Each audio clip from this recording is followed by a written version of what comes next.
Hello students, कैसे हैं सभी। उम्मीद करती हूँ सभी अच्छे होंगे, स्वस्थ होंगे। Welcome back to history with Rohini.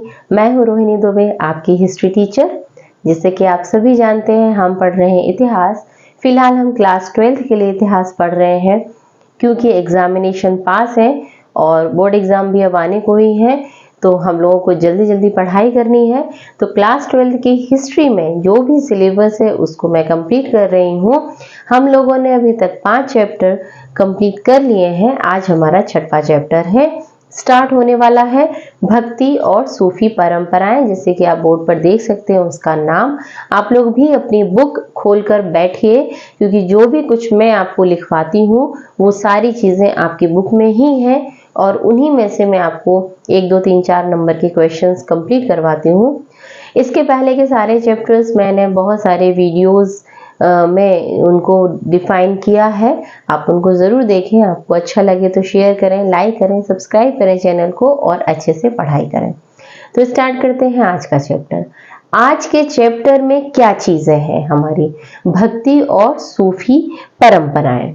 हम लोगों ने वैदिक काल पढ़ा था और वैदिक काल में हमने ये देखा कि लोग यज्ञ कर्म कांड के ऊपर बहुत ज़्यादा जोर देते थे।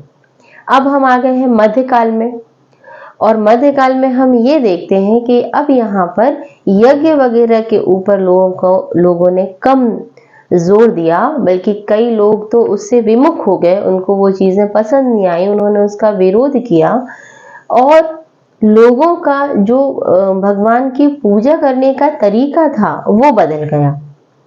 अब ऐसे संत भारत में हुए जिन्होंने भक्ति के ऊपर जोर दिया। सिर्फ गायन, भगवान के भजन कीर्तन, इस तरीके से आप ध्यान, ऐसी चीजें आप करें तो वो आपको मोक्ष दे देगा। यही भक्ति परंपरा है विशेष तौर पर, जैसे कि हम अभी आगे पढ़ेंगे। साथ में हमारे इस चैप्टर में कुछ सूफी संतों के बारे में भी उल्लेख है।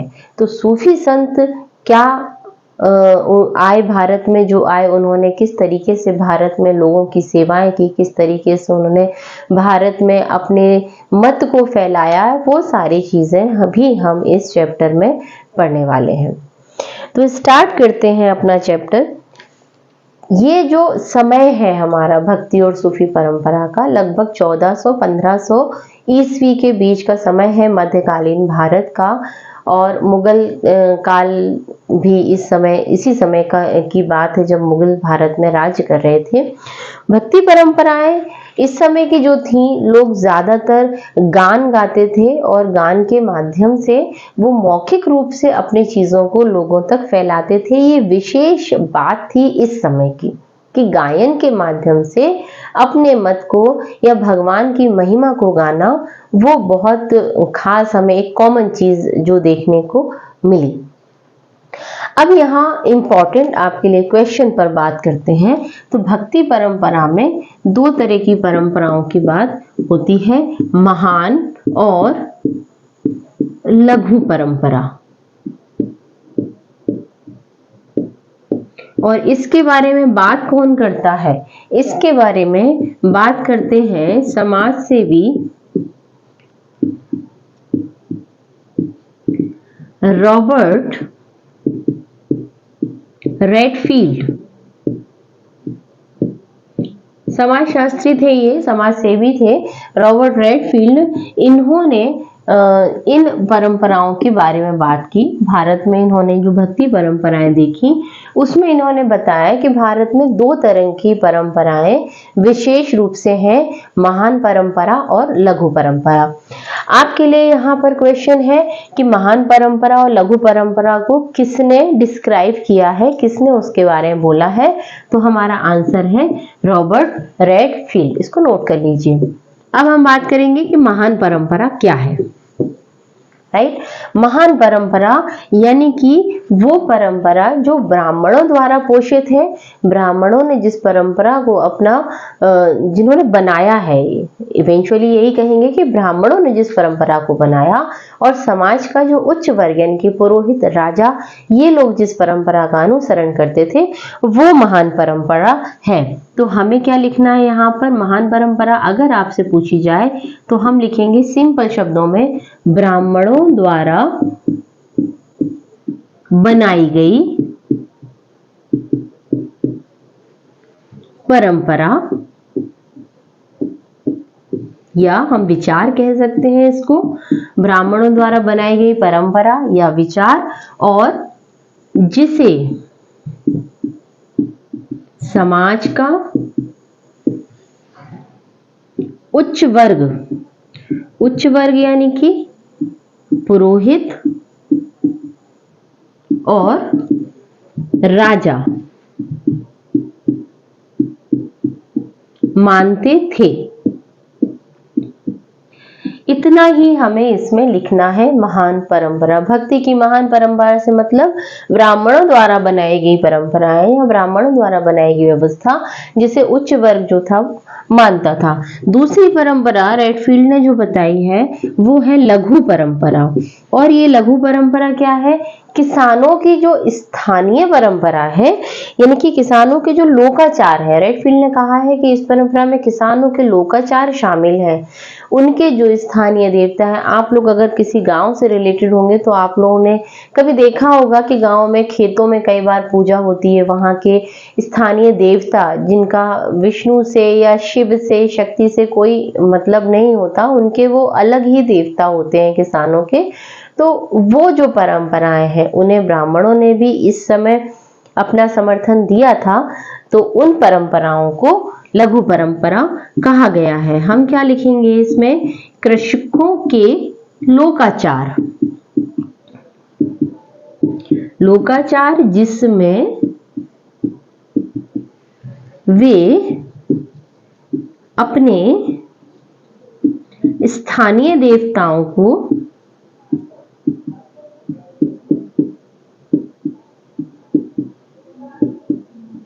पूजते थे।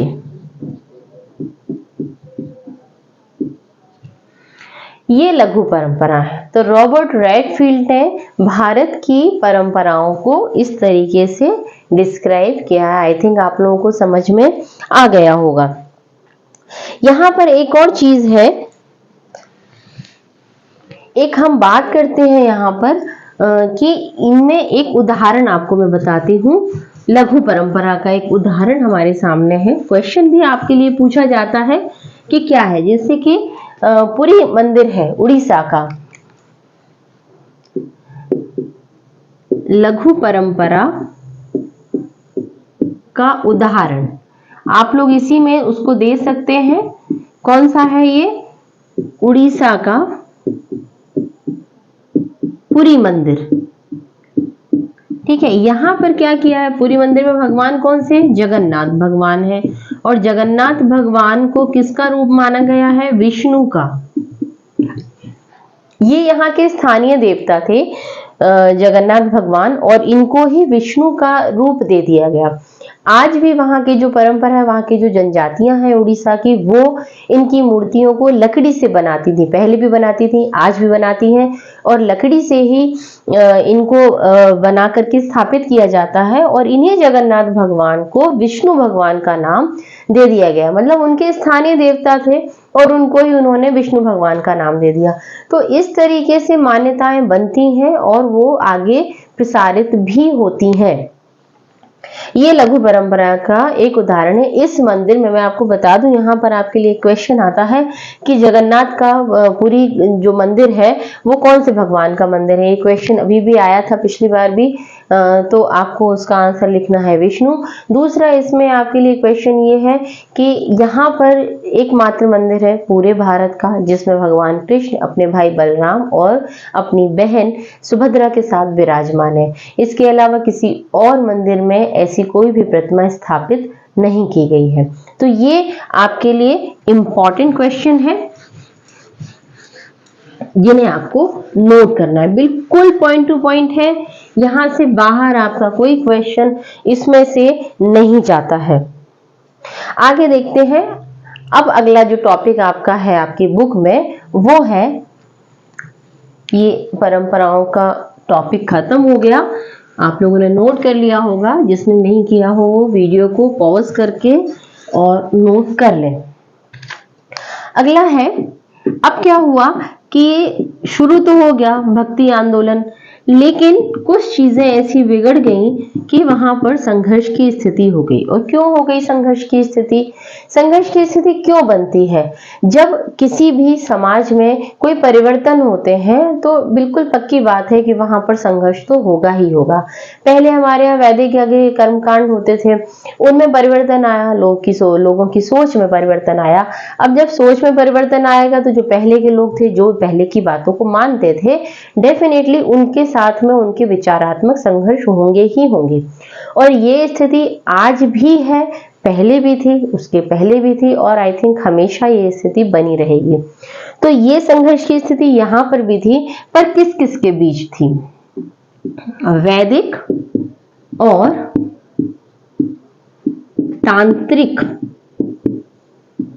तांत्रिक या पौराणिक, इसी को पौराणिक कहा जाता है और इसी को तांत्रिक भी कहा जाता है। तो वैदिक और पौराणिक मान्यताओं के मध्य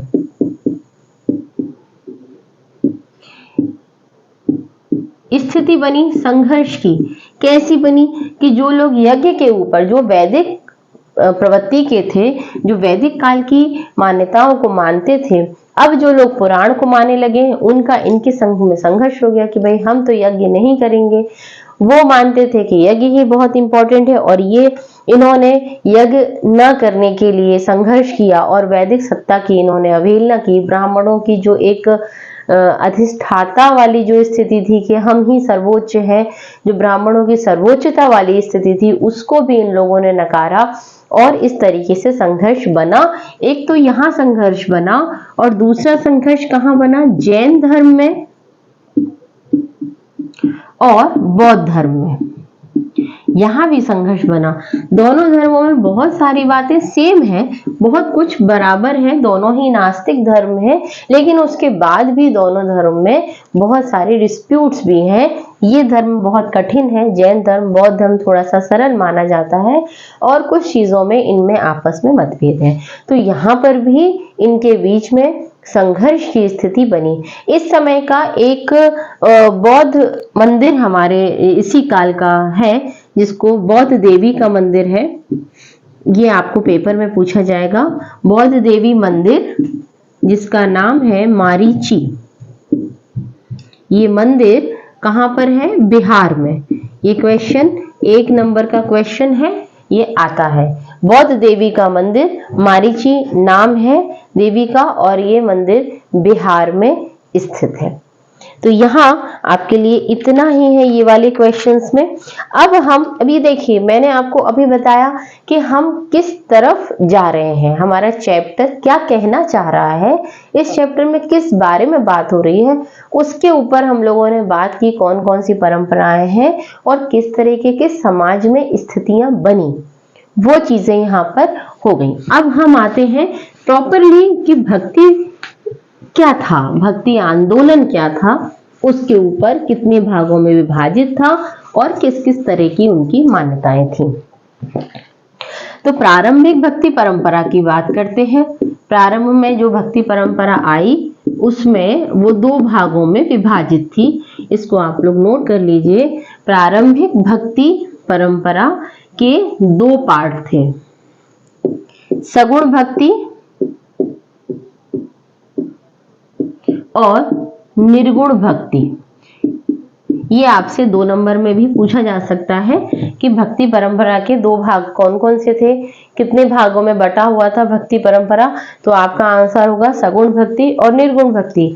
यहाँ पर क्या है? सगुण भक्ति का मतलब मूर्ति पूजा, एक बहुत ही एक लाइन का आंसर है मूर्ति पूजा। जो लोग सगुण यानी कि सशरीर पूजा करते थे, सगुण जैसे कि पूजा करें तो भगवान दिखे सामने, जैसे कि हम लोग आमतौर पर हिंदू धर्म की जो पूजा है, शंकर जी का शिवलिंग है, विष्णु भगवान की मूर्ति है, देवी की मूर्ति है, उनमें हम लोग पूजा करते हैं। जब तक हम उनको टीका वगैरह नहीं लगा देते, फूल नहीं चढ़ा देते, तब तक हम लोगों को लगता ही नहीं कि हमने पूजा की।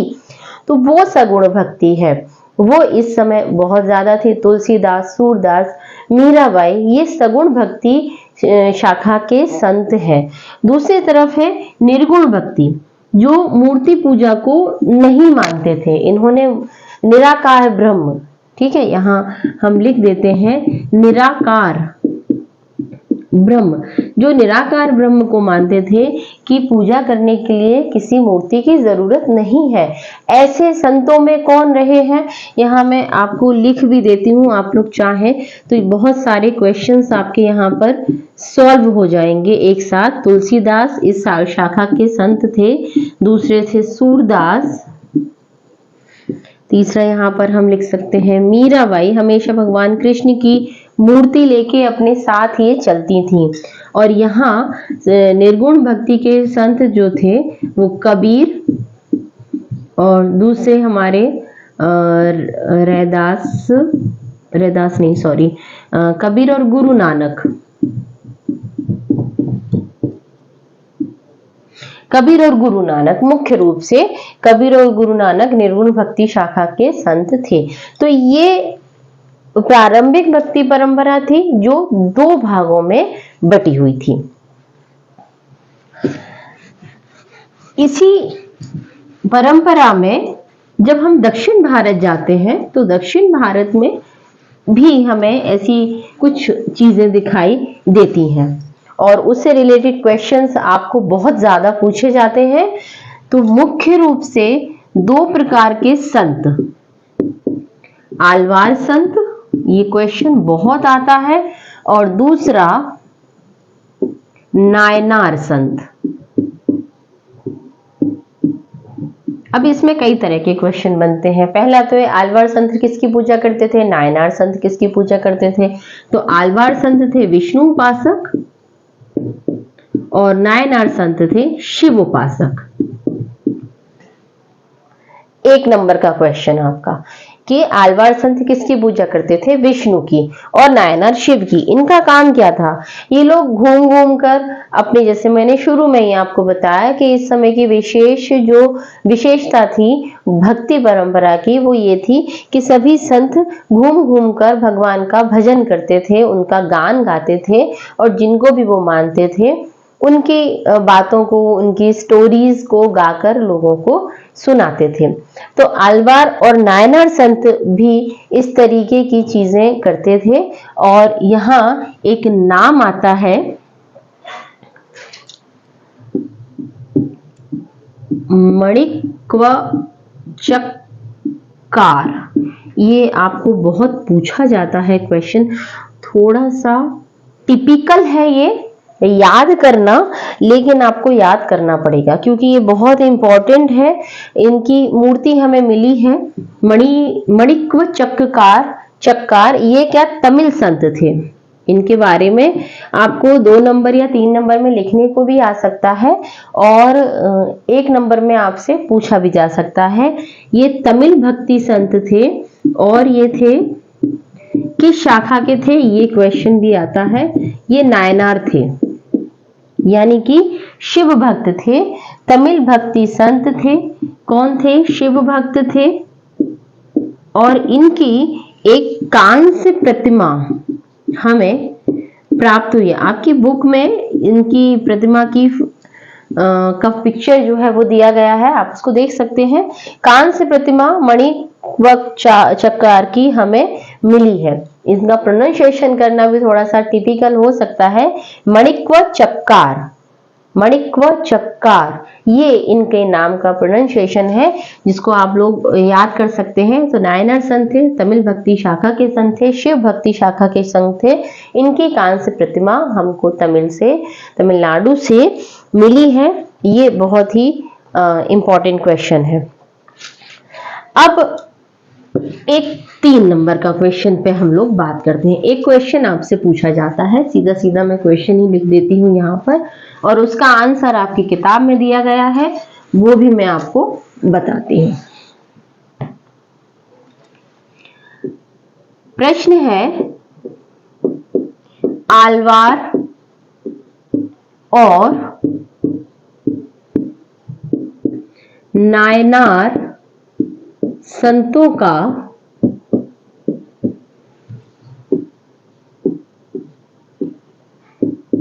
जाति व्यवस्था के प्रति दृष्टिकोण क्या था? ये क्वेश्चन ऐसा का ऐसा आपके पेपर में आएगा। क्या लिखेंगे आप इसमें आंसर? देखिए, कुछ इतिहासकारों का ये मानना है, पहले तो मैं आपको ये बता दूं कि आलवार और नायनार संत सारे ही समुदायों से थे। जितने भी संत थे, इनके हम लोगों के जो भी नाम मिले हैं या नहीं भी मिले हैं, तो दक्षिण भारत में विशेष तौर पर जाति व्यवस्था तो थी, लेकिन जब ये संत आए तो ये संत कई सारे धर्मों से, कई सारे समुदायों से थे, और उनमें बहुत सारे समुदाय ऐसे भी थे जिनको अस्पृश्य माना जाता था, यानी कि बहुत नीचे जाति के समुदाय थे। वहां से भी संत निकल कर आए और उन्होंने यहाँ पर गान किया और संत बन गए और लोगों द्वारा पूजनीय भी हो गए।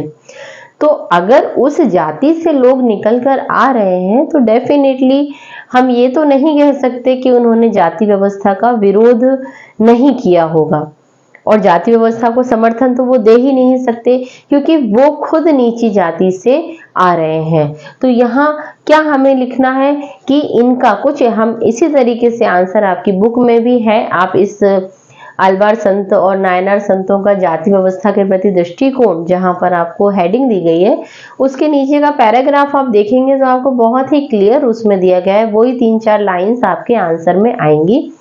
क्या आएगा कि इतिहासकारों द्वारा ये माना गया है कि जाति व्यवस्था के प्रति आलवार और नायनार संतों का दृष्टिकोण कैसा था, उनका फेवरेबल नहीं था, मतलब वो जाति व्यवस्था को नहीं मानते थे। तो क्यों नहीं मानते थे? और ये बात सत्य इसलिए प्रतीत होती है क्योंकि वो लोग कई समुदाय से आए थे, ब्राह्मण समुदाय से भी थे, कृषक समाज से भी थे, वैश्य संप्रदाय से भी थे, और उनमें कई सारे संत नीचे जाति से भी थे, जिन जातियों को पहले से ही अस्पृश्य माना जाता था उन जातियों से भी थे।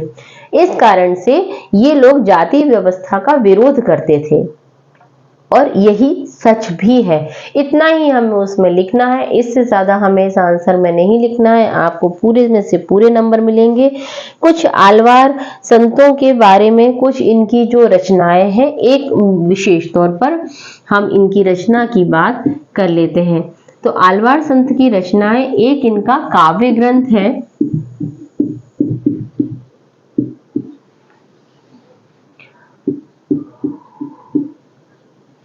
नलेरा दिव्य प्रबंधन। इनकी जो रचनाएं हैं, आलवार संत की बात करें या नायनार संत की बात करें, दोनों की ही रचनाएं इतनी ज्यादा इंपॉर्टेंट है कि उनको हमारे वेदों के जैसा महत्व प्रदान किया गया है दक्षिण भारत में।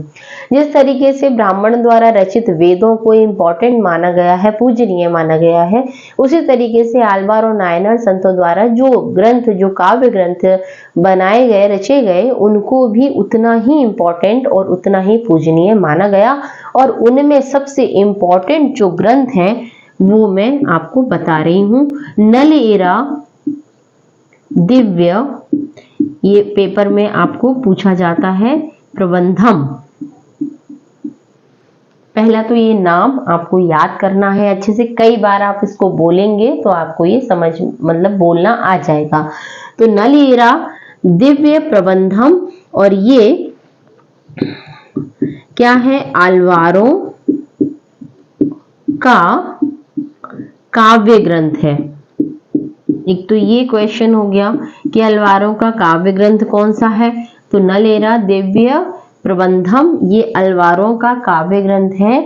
दूसरा क्या है कि इस ग्रंथ को, जैसे कि हमारे वेदों को महत्व दिया गया है, उसी प्रकार से इस ग्रंथ को तमिल वेद की संज्ञा दी गई है।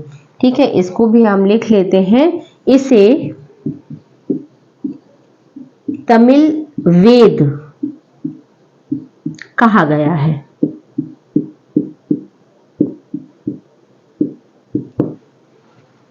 बस इतना ही आपके लिए इंपॉर्टेंट है यहाँ पर। तो आलवार और नायनार संतों से रिलेटेड कुछ चीजें जो मैंने आपको बताई, उससे बाहर कोई क्वेश्चन नहीं जाएगा। आलवार संत विष्णु भगवान को मानते थे, नायनार संत शिव भगवान को मानते थे। घूम घूम कर अगर उनके बारे में पूछा जाए तो हम लिख सकते हैं कि घूम घूम कर अपने गान ये करते थे और लोगों तक अपनी मान्यताओं को, अपने मतों को पहुंचाते थे। आपसे पूछा जाता है कि मणिक व चक्कार किस धर्म के हैं या किस मत के हैं, तो आपका आंसर होगा शिव।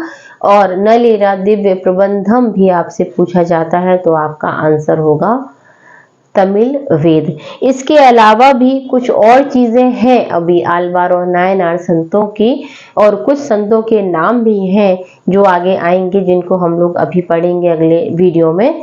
आज के लिए इतना ही। इन्हीं चीजों को अच्छे से लिखिए, याद करिए और अपने पेपरों की, अपने एग्जाम की तैयारी कीजिए। पढ़ते रहिए, बढ़ते रहिए। आज के लिए इतना ही। Thank you so much.